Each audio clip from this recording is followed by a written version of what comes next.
Yeah. But when you're coming in and you're giving people a measure of time with music, that's how I would like to say it, a measure of time with music to where they're consciously involved in their exercise by listening.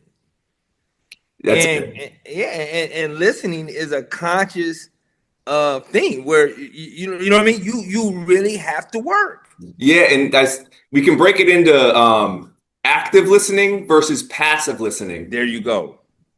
Passive listening is when you're just kind of working out, it's in the background, you're still kind of daydreaming, Yeah, but doing yeah. your If movement. a good song come on, that'll catch your Then attention. But if right, not, it's just there. right. But active listening is like it's real, it's testing your attention. Right, And you really have to focus. right. But Exactly. when you focus, that clears out all the noise from the day. Exactly. So that's when the meditation comes in because we're really focusing on something. And people always say when they come in, like, "Man, this is heavy, mental work." And I was like, Yeah. "Yeah," because we hear so much about mind, body. Right. But is it really mind? Exactly. Is it really being worked, or is it just still kind of passive listening? Yeah.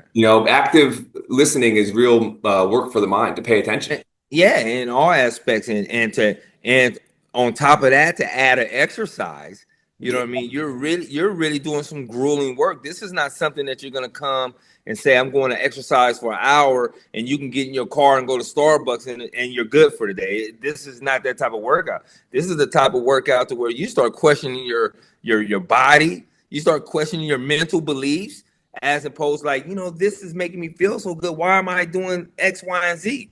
So I find when you do come into an exercise program that you're offering and you're able to give a person an opportunity to glance into their minds, so to speak, just to glance into their mind, because once you begin to focus and you begin to lock in, you start really realizing that some of the stuff that's in your mind doesn't make sense or doesn't even need to be there at all.